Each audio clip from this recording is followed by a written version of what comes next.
No vídeo anterior, então, eu dei uma pincelada no que são, de fato, esses processos que acometem a subjetividade contemporânea no contexto de forças reativas, de forças que invadem a nossa subjetividade e que nos fazem agir de uma maneira acuada, sem dar real vazão ao desejo, sem dar real vazão às potências que a gente carrega e os acontecimentos que nos trazem e a nossa possibilidade de reação a partir de uma maneira muito mais ativa, de acordo com as nossas pulsões, de acordo com os nossos devires e as nossas vontades de potência.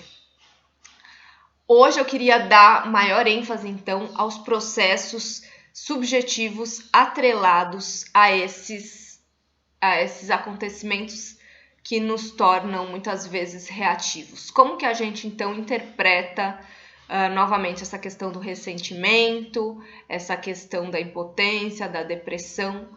Pois bem, vale a pena então retomar a ideia de que esse desconforto, essa coisa ruim, que tem que ter a ver o culpado e que a gente tem que voltar para o passado e resgatar outras formas, as velhas formas de existência, remetem para um sujeito aprisionado e incapaz de ver além da sua própria experiência enquanto sujeito. E aí esse sujeito ele vai então recorrer, para sanar esse mal-estar, ele pode recorrer a remédios. E aí está uma via de interpretação da experiência enquanto patologização, né? Essa experiência de desestabilização, que é muitas vezes normal, ela tem os seus limites, mas em alguns momentos ela é, e até é um projeto da sociedade em patologizar essa desestabilização e dar remédio para as pessoas para que elas não sintam mais nada, né? Um outro elemento, também muito presente na sociedade atual, é a questão da religião. A religião, e não só a religião neopentecostal, mas também as próprias filosofias e algumas teorias. A Sueli Ronick ela vai dizer que tanto as filosofias, quanto os estilos de vida, quanto religiões, que quando eles são praticados por esses modelos de subjetividade reduzida, tudo tende a se converter em religião, na verdade. Por quê? Porque esses saberes eles são muitas vezes fixados e projetados para algo externo, como que atingem estatutos de entidades superiores. E o que essas interpretações permitem a esses sujeitos? Permitem uma sensação de controle. Na verdade, é uma ilusão de controle, mas que ajuda, né, a acalmar os ânimos. Então, conceitos, palavras são envoltos numa aura de verdade, o que permite a idealização e a repetição, a mimetização contínua dessas verdades como uma maneira cega de escapar a essa autodepreciação. Um outro elemento presente, ou seja, religião, filosofia, formas de vida, né, muito atreladas a um sufocamento das pulsões através da medicalização e o consumo, né?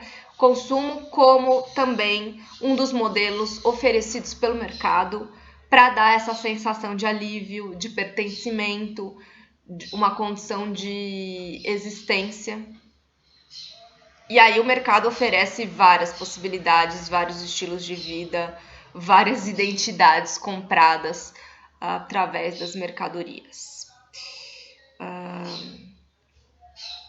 Então, isso para quem fica murchinho, para quem fica triste, para quem fica realmente deprimido, acaba recorrendo a essas questões. Por outro lado, a gente vê muita gente que se diz forte, mas na verdade não é força, é falta de potência. Pessoas que se agarram então à ideia de ressentimento.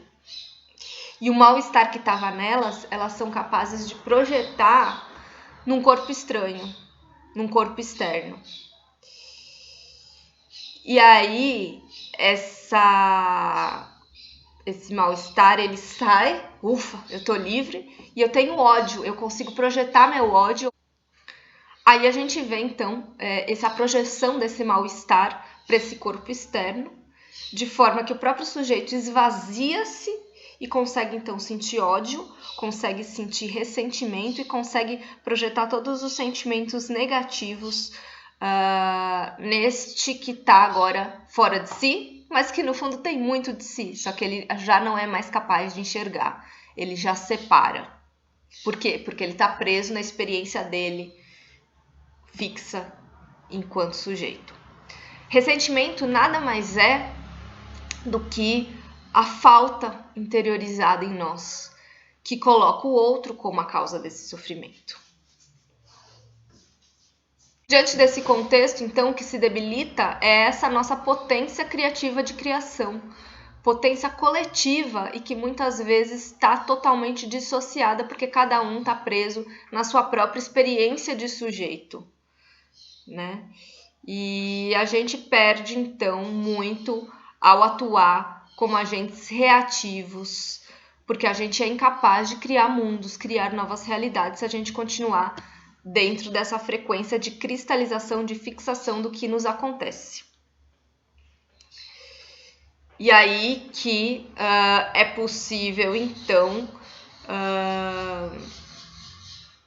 que forças maiores, né, forças capitalísticas que capturam o nosso desejo, nos façam agir entregando o nosso desejo, a nossa vontade, para esses outros elementos mais fixos, sem ser capaz, então, de reagir. A gente entrega de plena vontade.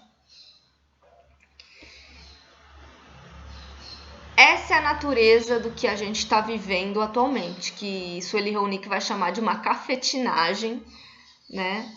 Porque é de fato uma extração dos nossos desejos que operam no capitalismo, que captura então a nossa potência, e nós nos submetemos ao regime, reproduzindo muitas vezes o que querem que a gente escolha, né? E o nosso desejo real, o nosso desejo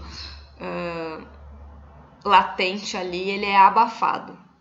Por isso que ela vai chamar de uma cafetinagem da vida enquanto força de criação, porque na verdade a gente está diante de um estupro da nossa vida, da nossa força vital em todos os seus elementos. E não só do ser humano, mas um estupro da força vital dos diversos seres que compõem a nossa biosfera. Só que essa expropriação no capitalismo se refina num ponto que ela se alimenta de fato daquilo que, do ponto da nascente das nossas pulsões, dos nossos desejos. Os nossos processos criativos de vida realmente são interrompidos para seguir a reprodução de uma forma. Isso é muito difícil de capturar, de entender, mas eu acredito que fique mais fácil se a gente for remeter a uma visão mais clássica, né, dentro da filosofia, dentro das teorias sociais, que sempre buscaram atingir uma verdade, que sempre acreditaram em algo como a verdade, como algo decifrável, explicável. E grande parte da crise dos intelectuais de esquerda também, vai dizer Ronick, tem a ver com essa tentativa, então, de capturar esses acontecimentos e explicá-los, tentativa de explicá-los enquanto alguma verdade, né? É um pensar reativo, diria ela, né? E a gente pode até voltar ao iluminismo e as discussões todas sobre caças bruxas e construção de uma ciência, de uma visão de mundo que visava iluminar a ignorância e explicar a verdade, racionalizar tudo. essa lógica antropocêntrica, egocêntrica, logocêntrica, falocêntrica, ela de fato tem como intuito tentar racionalizar tudo. Só que muito se escapa, né? Trata-se então de um pensar muito reativo. Qual é então a nossa chance de escapar hoje, de desviar dessa vida cafetinada? Ora, é preciso que a gente se reaproprie, que a gente se reaproprie dos saberes dos nossos corpos, da linguagem, dos afetos, da imaginação, do nosso desejo. Afetos não no sentido de relações afetivas, não no sentido de emoções psicológicas, mas afeto como um evento, como algo que nos atinge, nos perturba, nos abala, nos faz movimentar, algo que ressoa na gente, ressoa com os nossos saberes corpóreos. Então, cabe a nós nos abrirmos e nos reapropriarmos disso. Isso não é fácil, descolonizar, digamos assim, o nosso inconsciente.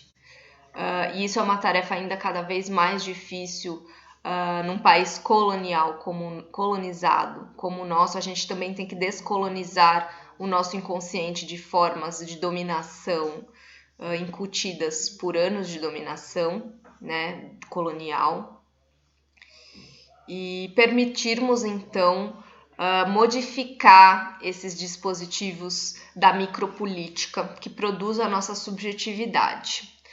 Isso só é possível através da criação, de exercitar a potência da criação em nós, exercitar a experimentação de si. E é um exercício contínuo de resistência do regime que é dominante em nós. Baseado em Deleuze e Guattari, então a gente pode falar em revoluções moleculares, né? Nessa recuperação, nessa reversão de devires.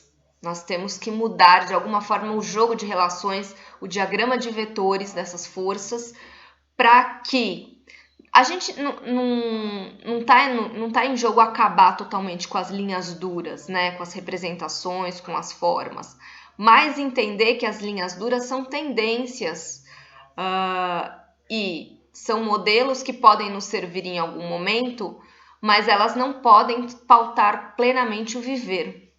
O problema é quando a linha dura domina as demais e faz de tudo para se manter em detrimento do devir, em detrimento dos acontecimentos, né? Alguém que está preso em linhas duras, que busca então esses referenciais para se agarrar e para próprio reforço, muitas vezes, da identidade, faz de tudo para manter uma determinada linha dura, ele deixa de lado a possibilidade de criar coisas novas, de operar desterritorializações, extrair devires desses fluxos, dessas forças de acontecimento.